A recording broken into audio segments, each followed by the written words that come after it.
Bagaimana kita semua ketahui bahwasanya pada hari santri yang mulia ini, yaitu tanggal 22 Oktober, di hari santri yang mulia ini, di hari santri yang kita banggakan ini, hari santri ini tadi sore telah dilecehkan dengan adanya pembakaran bendera tauhid, yaitu bendera la ilaha illallah Muhammadur Rasulullah. Hadirin sekalian yang dimuliakan oleh Allah, Al-Imam Ibn Manzur di dalam kitabnya Lisanul Arab, Al-Imam Al-Fayrus Al-Abbad di dalam kitabnya Qamus Al-Muhit, kemudian Al-Imam Ibnu Athir di dalam kitab beliau An-Nihayah, kemudian Al-Imam An-Nawawi di dalam Syarah Muslim, kemudian Al-Imam Ibnu Hajar Al-Asqalani di dalam kitab Fathul Bari dijelaskan bahwasanya Ar-Rayah, Al-Liwa atau Al-Alam, tiga ini artinya sama, yakni panji atau bendera yang biasanya diikat di ujung tombak. Cuma bedanya Ar-Rayah dengan Al-Liwa, kalau Al-Liwa itu lebih besar daripada Ar-Rayah. Al-Liwa itu biasanya dipegang oleh panglima atau pemimpin pasukan perang. Kalau Ar-Rayah itu dipegang oleh komandan-komandan, setiap komandan-komandan regu perang. Nah, saudara-saudara, di dalam hadis gal Al-Imam Ibn Abbas, yakni Abdullah Ibn Abbas, gal kanat rayatul Rasulillah sallallahu alaihi wasallam sauda wa liwa'uhu abyad. Akhrajahu Al-Imam Tirmidzi wa Ahmad wa Ibnu Majah wa Abu Ya'la wa Abu Nu'aim. Tidak apa, Al-Imam Abdullah Ibn Abbas radhiyallahu an, beliau berkata, ada panji Nabi Muhammad itu berwarna hitam dan liwaknya berwarna putih. Ini hadis dikeluarkan oleh Al-Imam Ahmad, Al-Imam Ibnu Majah, Al-Imam Tirmidzi, Al-Imam Abu Ya'la, Al-Imam Baihaqi, dan Al-Imam Abu Nu'aim. Di dalam hadis yang lain, saudara-saudara, An Jabir ibn Abdullah gal kana liwa'ur Rasulillah sallallahu alaihi wasallam abyad wa rayatuhu sauda. Ada liwaknya Nabi itu berwarna putih dan rayahnya Nabi berwarna hitam. Akhrajahu At-Tirmidzi wa Ibnu Majah wa Nasa'i wal Khatib. Ini hadis dikeluarkan oleh Al-Imam Tirmidzi, Al-Imam Ibnu Majah, Al-Imam An-Nasa'i, Al-Imam Khatib. Nah, saudara-saudara, adapun di dalam kitab Fathul Bari, Al-Imam Ibnu Hajar Al-Asqalani, di situ beliau mengatakan kana maktuban ala rayatihi la ilaha illallah. Di dalam kitab Fathul Bari dijelaskan oleh Al-Imam Ibnu Hajar Al-Asqalani, ada di dalam rayah Nabi, panji Nabi itu bertuliskan kalimat la ilaha illallah. Jadi liwa itu bendera berwarna putih yang besar ukurannya. Kalau rayah itu bendera berwarna hitam kecil. Ada yang mengatakan apa? Ada tulisan la ilaha illallah, ada juga yang mengatakan tidak ada tulisan la ilaha illallah. Bahkan ada juga yang mengatakan bukan berwarna hitam, sebagaimana Imam Abu Daud yakni fi sunanihi qal kanat safra. Beliau mengatakan ada apa rayahnya Nabi itu berwarna kuning. Kemudian Al-Imam Abu Nu'aim dalam Al-Ma'rifat yakni kanat hamra. Ada juga yang mengatakan rayahnya Nabi itu berwarna merah. Nah, saudara-saudara, jadi bendera la ilaha illallah Muhammadur Rasulullah, yang dimana itu adalah kalimat tauhid. Bendera itu bukanlah hanya bendera milik HTI, tetapi bendera itu adalah bendera milik baginda Nabi besar Muhammad sallallahu alaihi wasallam. Bendera itulah yang diperjuangkan oleh para sahabat-sahabat. Bendera itulah yang dimana ketika Nabi Muhammad mengutus Sayyidina Ja'far ibn Abi Thalib ketika perang Mu'tah, Nabi Muhammad berkata, ya Ja'far, engkau pegang ini bendera, jangan sampai ini bendera jatuh di atas tanah. Al-Imam Ja'far ibn Abi Thalib At-Tayyar, beliau pegang bendera tersebut dengan tangan kanannya. Datang musuh, ditebas tangan kanannya, beliau potong bendera itu, apa beliau pegang bendera itu dengan tangan kirinya. Ada musuh bawa pedang, ditebas tangan kirinya, beliau pegang bendera tersebut dengan kedua bahunya, sampai beliau berikan bendera itu agar tidak terjatuh di atas tanah. Tetapi tadi sore bendera yang selama itu diperjuangkan oleh Nabi agar bendera itu tidak terjatuh di atas tanah, bendera itu telah dibakar oleh oknum Banser yang ada di Garut, saudara-saudara. Oleh karenanya saya sampaikan kepada seluruh para santri-santri, bendera la ilaha illallah Muhammadur Rasulullah bukan hanya milik HTI, tetapi bendera itu adalah bendera milik seluruh umat Islam. Oleh karenanya kami sampaikan kepada pihak kepolisian, jikalau mereka pembakar bendera tauhid tidak ditangkap, tidak ditemukan, tidak dihukum dengan seberat-beratnya, demi Allah kami para santri akan turun ke Garut dan akan kami bakar mereka sebagaimana mereka membakar kalimat la ilaha illallah. Kalau polisi tidak tangkap, saya yang pimpin perangnya. Kita pergi ke Garut, kita bakar itu oknum Banser yang membakar bendera la ilaha illallah. Ini yang pertama yang saya sampaikan, saudara-saudara. Kemudian yang kedua, loh kok bisa, Beb? Ya, Sayyidina Abu Bakar As-Siddiq itu membakar bendera sama dia telah menghina Allah, menghina Rasulullah. Man syabballah wa rasulahu faqtuluhu.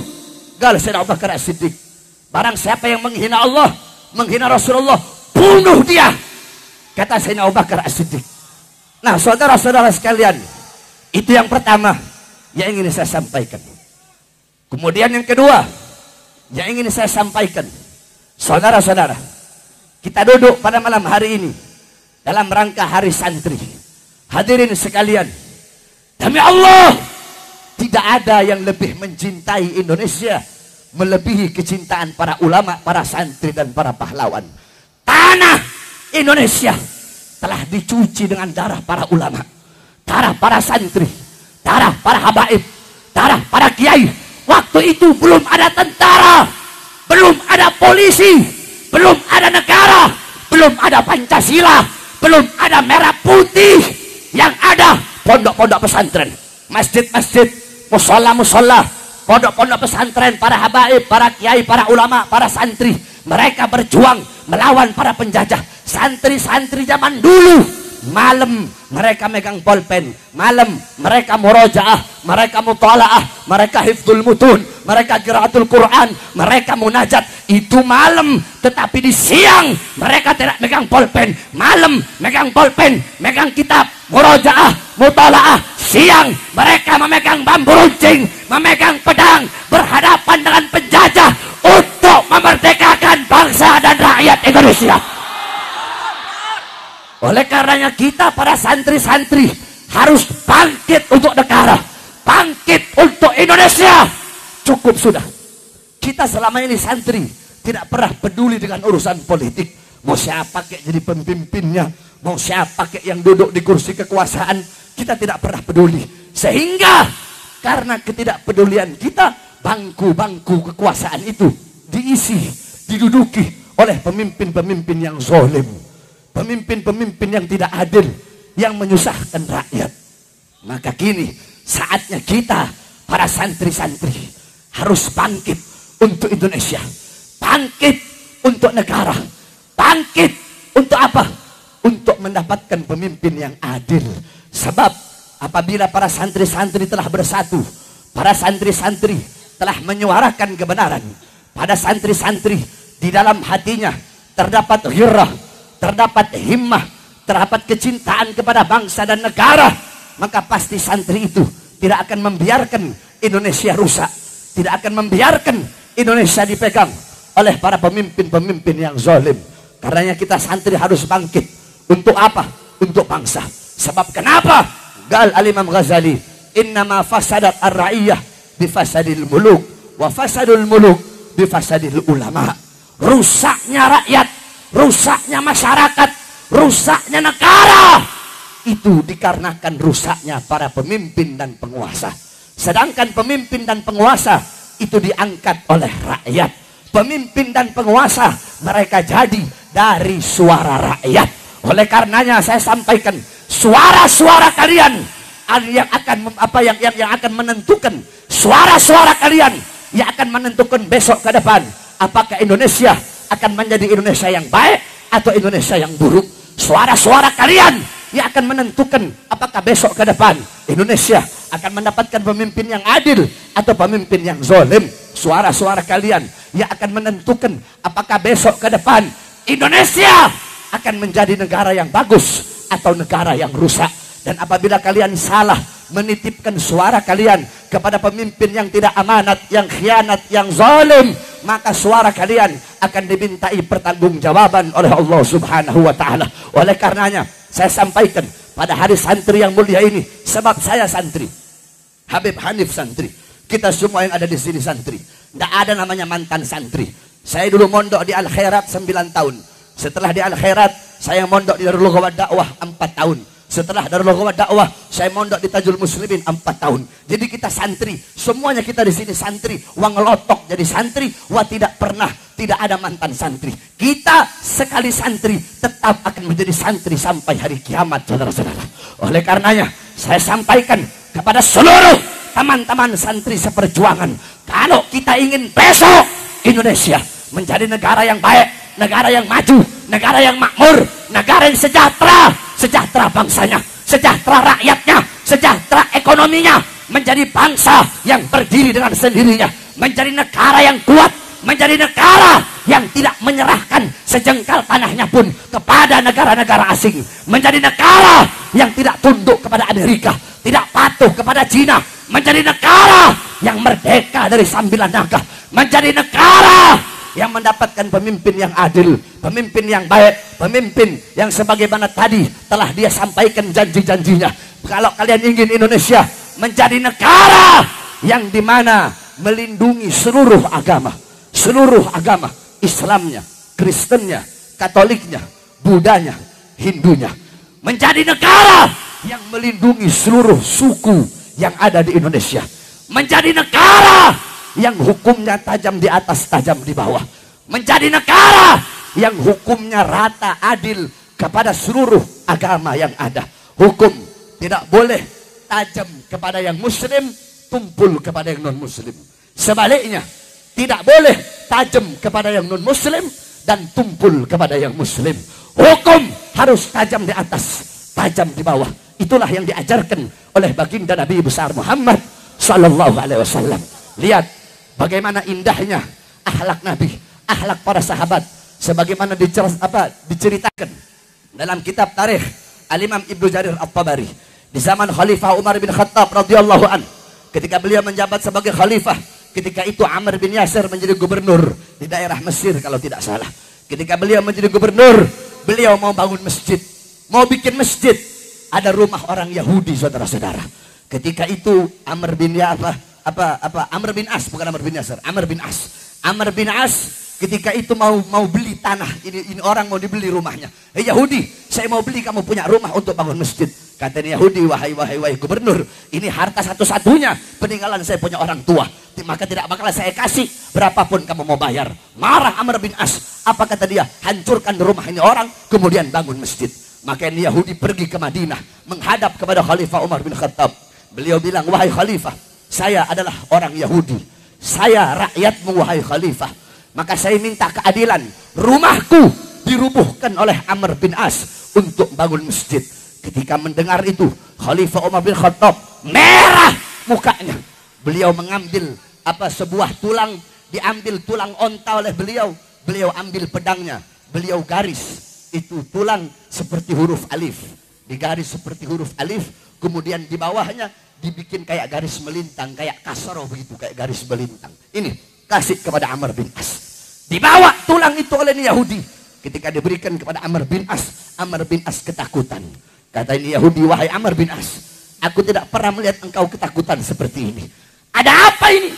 Beliau Amr bin As menjawab, ini adalah teguran dari Umar bin Khattab bahwasanya kelak aku akan menjadi tulang, menjadi bangkai, aku akan mati, maka hendaklah aku tidak bangga dengan pangkat dan jabatan yang Allah titipkan. Terus, apa maksud ini huruf alif? Maksudnya, aku harus berlaku adil, hukum harus tajam di atas dan tajam di bawah. Siapapun rakyatnya, mau Kristen, mau Buddha, mau Hindu, mau apapun, harus adil, tajam di atas, tajam di bawah. Kalau aku tidak adil, maka seperti garis melintang ini, Khalifah tidak akan segan-segan untuk menyembelih leherku. Lihat bagaimana rahmatnya Islam. Nah, kalian ingin Indonesia menjadi negara yang adil seperti itu, menjadi negara yang makmur, sejahtera, tidak ada kemiskinan, bebas dari utang, tidak ada jalan lain, tidak ada cara lain.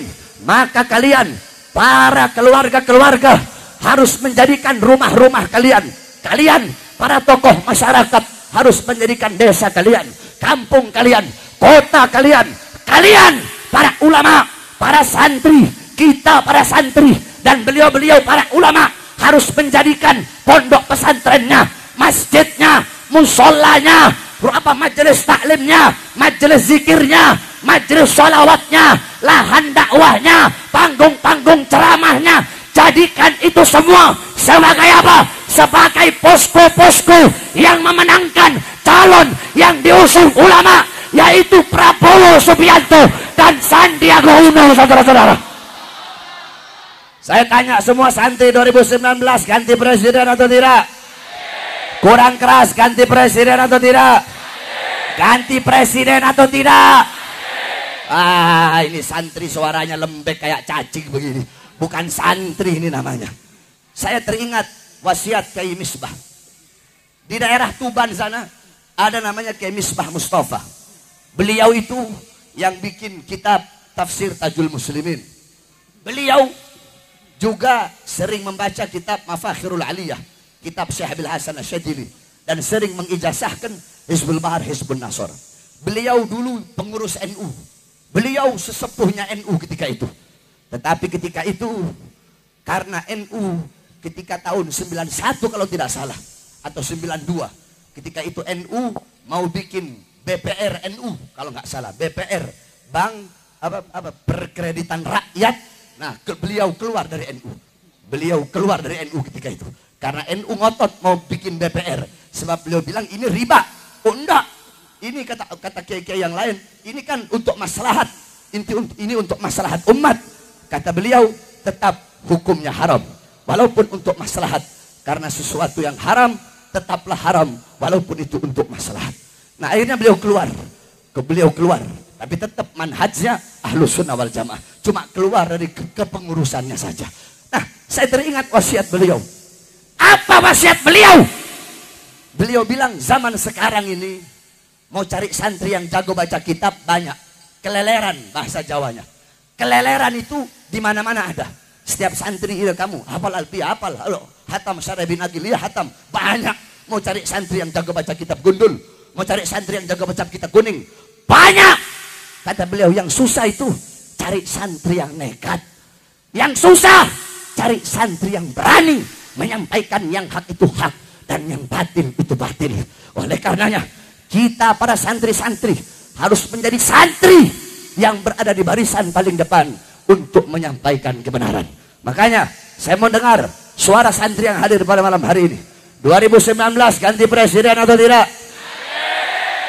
Kurang keras, ganti presiden atau tidak? Ganti presiden atau tidak? Ganti presiden atau tidak? Beb, kenapa ganti presiden? Ya, presiden pendusta, presiden pembohong, presiden pengkhianat, presiden kacung partai, presiden yang menyusahkan rakyat, presiden yang banyak umbar janji palsu, presiden yang hidup senang, hidup kenyang di saat rakyat susah, di saat rakyat kelaparan. Harus diganti dengan presiden yang lebih baik, saudara-saudara. Allahu Akbar, Allahu Akbar, Allahu Akbar. Mudah-mudahan Allah berikan Indonesia pemimpin yang baik, pemimpin yang adil, pemimpin yang baru. Amin ya rabbal alamin. Terakhir, saya ingin cerita kejadian kemarin. Saya sama Habib Hanif waktu di Manado. Mau dengarkan ceritanya? Ketika itu saudara-saudara, saya sudah bilang sama Habib Hanif, ini singkatnya saja, Beb, kita besok mau dihadang ini Beb. Sambil ngobrol-ngobrol, ketawa-ketawa, tidak ada sedikit pun muka-muka takut. Kayak kita orang ini bukan kayak apa ya, yakni nahnu qaumun yuhibbunal maut. Kami ini kaum yang cinta kepada kematian. Bukan lagi nyari, bukan. tapi udah cinta sama mati, yakni pengen cepet-cepet mati, saudara-saudara. Ketika itu Habib Hanif meninggalkan abah beliau almarhum, mudah-mudahan Allah ampuni dosa-dosa beliau, Allah angkat derajat beliau, Al Habib Abdurrahman Al-Attas. Beliau tinggalkan waktu itu kalau nggak salah 5 hari. 5 hari sebelum berangkat, waktu itu saya masih saya pulang ceramah dari mana waktu itu? Pulang ceramah dari dari Lombok. Pulang ceramah dari Lombok, langsung saya ke rumah sakit. Saya jenguk Ami Abdurrahman ketika itu. Apa kata Ami Abdurrahman? Saya masih ingat wasiat beliau. Lagi sakit ini. Doain anak biar sembuh. Ya Allah, ya Ami Abdurrahman, mudah-mudahan cepat sembuh. Anak pengen berjuang, kata Ami Abdurrahman. Anak pengen berjuang. Anak mau kasih senjata anak 1 sama Hanif. Anak masih ingat. 1 senjata mau anak kasih sama Saleh, adiknya Habib Hanif. Abah beliau di almarhum. Itu masih teringat-ingat di kuping saya. Nah, Habib Hanif, beliau minta izin sama abah beliau. Bahkan abah beliau yang suruh beliau, ya Hanif, ini tetap pergi sana. Pergi, tetap berjuang. Yakni seakan-akan abah beliau udah wakafkan beliau di jalan Allah Subhanahu wa taala. Ente udah anak serahkan kepada Allah. Seakan-akan abah beliau berkata seperti itu. Saya meninggalkan anak saya yang sedang dalam rumah sakit, Ali. Waktu itu dirawat, Habib Hanif tinggalkan abah beliau di rumah sakit, saya tinggalkan anak saya di rumah sakit.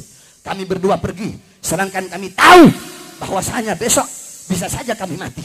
Karena kami tahu kami dihadang dengan para preman-preman bayaran yang dengan pedang. Akhirnya saya pesawat berdua dengan Habib Hanif. Kami rombongan 8 orang. 6 orang berangkat duluan, sengaja. Karena ada perempuannya ketika itu. Jadi berangkat duluan, saya sama Habib Hanif belakangan. Nah, saya ketinggalan pesawat. Akhirnya saya kontak Habib Hanif, ya sudah. Habib Hanif berangkat duluan dengan Ridwan.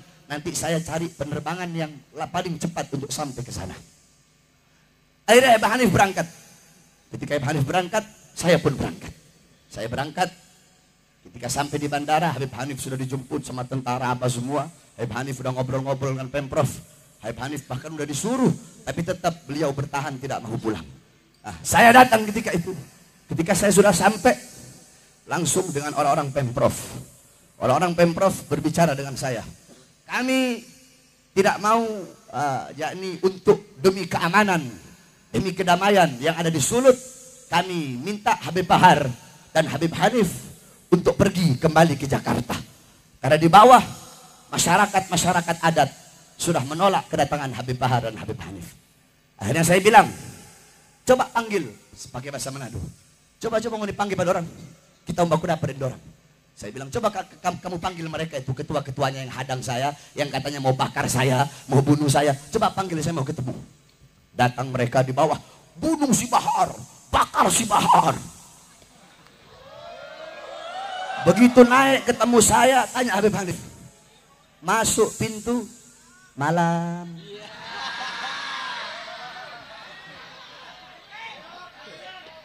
Duduk di depan saya, di samping saya Habib Hanif. Jadi Habib, kami, belum. Waktu itu dia bilang sama saya, masih muda ya? Dia bilang sebagai, masih muda kok tuh, bahasa Manadonya begitu. Masih muda kok tuh. Saya balas, iya. Orang-orang Manado kan biar tua tetap dapat lihat muda tuh. Akhirnya saya bilang, terus bagaimana? Ya, jadi kami tetap menolak kedatangan Habib Bahar dan Habib Hanif. Alasannya apa? Katanya karena ini FPI. FPI itu radikal. Habib Bahar FPI kan? Saya bilang depan mereka, saya bukan FPI, tapi saya cinta mati sama FPI. Ini saksi sebelah saya Habib Hanif. Akhirnya saya bilang sama Habib Hanif, Beb, udah Beb, antum pulang Beb. Demi keselamatan antum pulang. Itu pesawat udah nunggu. Apa jawab beliau? Beb, kita pergi bareng, pulang bareng. Hidup bareng, mati juga bareng. Akhirnya saudara-saudara, dari sekian banyak obrolan, saya sampaikan kepada mereka hanya satu kata. Apa itu? Saya sampaikan, saya tidak akan pulang. Suruh pesawatnya pergi balik ke Jakarta. Saya hadir haul abah saya atau saya mati. Maksudnya apa? Maksudnya saya akan hadir haul abah saya, tidak akan pulang berjuang atau perang sampai mati, saudara-saudara. Setelah mendengar jawaban saya, mereka pun keluar. Sebelum itu mereka bilang, kami serahkan ke Pemprov Sulut. Nah, jadi yang saya heran ini, orang Pemprov ini lebih ngotot daripada mereka. Terus apa? Siapa lagi kalau bukan ada dalang dan aktor intelektual di balik itu, saudara-saudara? Andaikan saya dan Habib Hanif projo, andaikan saya sama Habib Hanif pro Jokowi, atau andaikan saya sama Habib Hanif cinta sama Mak Banteng, andaikan saya sama Habib Hanif ini orang PDI, pasti disambutnya bukan dengan pedang, dengan bunga, saudara-saudara. Karena mereka tahu selama ini bagaimana perjuangan kita, bagaimana kita selalu menyampaikan kebenaran akan kebobrokan. Karena gubernurnya itu dari PDI. Nah, setelah itu mereka berkata kami serahkan ke Pemprov. Pemprov lebih ngotot daripada mereka untuk memulangkan kami. Akhirnya orang Pemprov bilang, sekali lagi Habib, dengan hormat. Ya Habib, ngomong begitu. Gubernur telepon dengan hormat, Habib Bahar Hanif, tolong pergi dari tanah Manado. Padahal saya orang Manado. Saya punya abah dikubur di Manado, saya punya kakek dikubur di Manado, saya punya nenek dikubur di Manado, saya punya umi orang Minahasa Tenggara. Akhirnya saudara-saudara, ketika mereka bilang begitu, karena makin hari nanti makin banyak ini masyarakat ormas-ormas Kristen, makin hari nanti makin banyak. Apa jawaban saya? Tetap saya tidak akan pulang.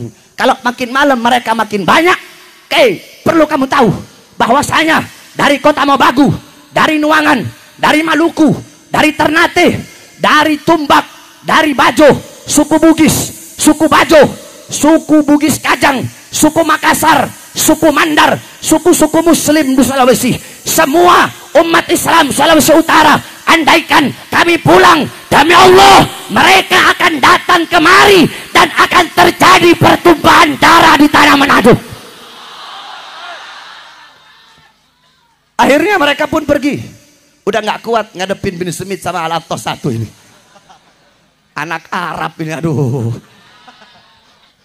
Akhirnya mereka pergi, kami pun datang ke acara.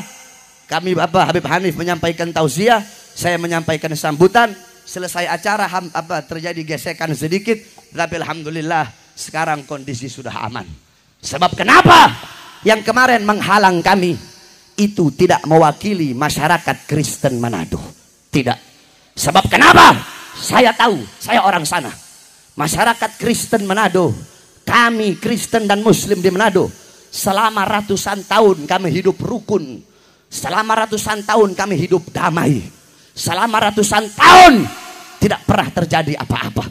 Jadi kemarin memang ada oknum-oknum yang ingin membuat kerusuhan di Manado. Mereka tidak mewakili umat Kristen Manado. Sebab kota Manado adalah kota yang paling toleran di Indonesia. Oleh karenanya kami sampaikan kepada Polda Sulawesi Utara agar mengusut tuntas kasus tersebut dan menangkap siapa dalang dan aktor intelektual di balik kejadian tersebut. Dan semoga penghadangan kemarin adalah penghadangan yang terakhir. Dan sekali lagi kami sampaikan, kami para habaib, kami para dzurriyyah Nabi, di dalam tubuh kami mengalir darah perjuangan. Kami punya datuk-datuk sudah biasa dibunuh. Al-Imam Ali bin Abi Thalib radhiyallahu an dicaci maki, dihina, di mimbar-mimbar sampai beliau mati dibunuh. Sayyidina Hasan mati diracun, Sayyidina Husain mati di Karbala, terputus kepala dari lehernya. Kenapa datuk-datuk kami mati dibunuh? Beliau mati dibunuh karena beliau yang selalu menyampaikan kebenaran, tidak pernah taat kepada kezaliman, melawan para pemimpin yang zalim. Maka kami sebagai anak cucunya di tanah manapun, di daerah manapun, kalau kami sudah keluar dari rumah untuk berdakwah, pantang bagi kami untuk pulang hidup atau mati, saudara-saudara. Allahu Akbar, Allahu Akbar. Semua santri siap berjuang, siap hancur demi Indonesia, siap binasa demi NKRI, siap mati demi merah putih. Allahu Akbar. Allahu Akbar. Allahu Akbar. Yang terakhir sebelum saya tutup, kepada semua santri yang ingin mengisi formulir apa? Formulir santri militan pengawal komando Imam Besar Habib Rizik Syihab, harap pergi ke depan sana. Di depan ada formulir, taruh nama sama nomor handphone, kita bikin grup WhatsApp. Ya, kalau habis formulir, minta di setiap posko-posko FPI terdekat yang ada di daerah masing-masing. Kita para santri cukup selama ini tidak peduli dengan urusan politik. Sekarang kita santri harus bangkit. Bangkit untuk apa? Bangkit untuk meraih kemenangan. Kenapa? Karena kemenangan, kejayaan hanya bisa didapatkan dengan dua tetesan, saudara-saudara. Apa itu? Yang pertama, tetesan air mata. Sebagaimana telah dijelaskan oleh guru saya, Al-Habib Quraish, bahwasanya dengan air mata munajat minta kepada Allah, itu tetesan yang pertama. Kedua, kemenangan diraih, kemenangan didapatkan selain dengan tetesan air mata. Dengan apa? Dengan tetesan darah, berjuang mati syahid di jalan Allah Subhanahu wa taala. Allahu Akbar. Allahu Akbar. Allahu Akbar. Wal afu minkum.